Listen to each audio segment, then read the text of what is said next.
Le parcours de Noé. Au CP, Noé est lent et se fatigue très vite. Au cours du premier trimestre, ses difficultés intriguent la maîtresse. C'est vrai que Noé n'entre pas dans la lecture comme les autres.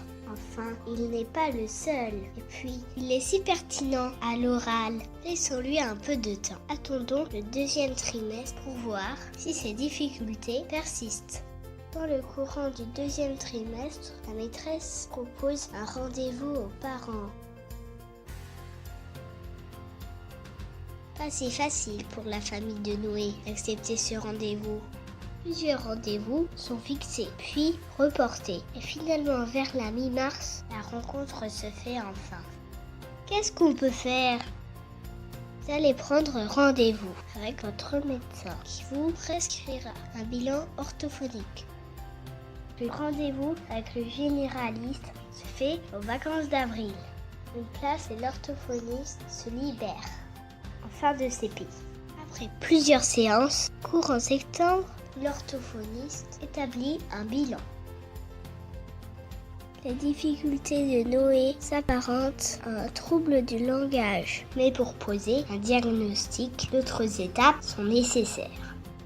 Au cours de l'année de CE1, Noé va rencontrer différents spécialistes pour vérifier que seuls les troubles repérés par l'orthophoniste sont à l'origine de ces difficultés. La psychologue vérifie que Noé a une intelligence normale. Il n'y a pas non plus de troubles psychologiques entravant les apprentissages. On vérifie qu'il n'y a pas d'autres problèmes médicaux, notamment sur les entrées sensorielles.